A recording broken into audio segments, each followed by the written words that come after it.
Hello everyone, good morning and happy Monday to you. This is your English activity today. So the learning target to improve the quality of sentence starters by using ED sentences. So what is an ED sentence? Let's have a look at the words below. Confused, shocked, scared. The children ran from the burning building. Excited, elated, thrilled. She won the dance competition.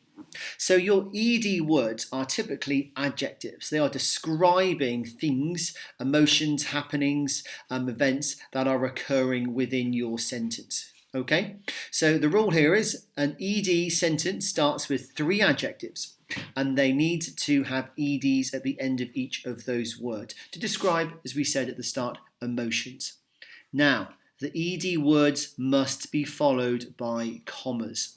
Now, we started to look at this a little bit last week, didn't we, when we had 3 adjectives describing.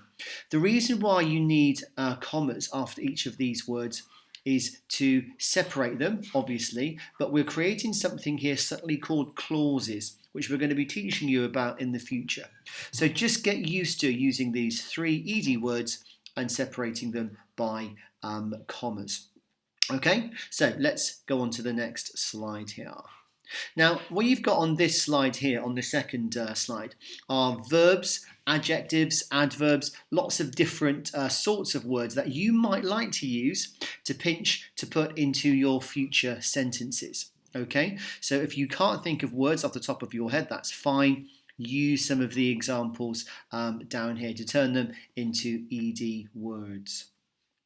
So what I've done here is I've created a particular context for the sentence here, which is in green. You'll recognise this as it's the third part of the synopsis that we posted previously for you. Okay, and then what we've done is we've got 2 examples below that relate directly to this part in the story. So I'll read them out to you. Scared, exhausted and depressed, Audrey felt she would never be able to escape her boyfriend. Satisfied, excited and interested, Oren moved forward to shake the hand of a botanical genius. Okay, so they are 2 examples from this bit of sentence context that I've added here that we want you to be looking at today. So, as it says down here, using the extract from the previous slide, that's this in green here, write an ED3 ED sentence for each of the main characters in the play. Then I've set up some examples for you here. So you've got Seymour, Audrey, Mr. Mushnick, Audrey 2, and also the cruel dentist. I've given you examples on the previous slide of Audrey and also the cruel dentist.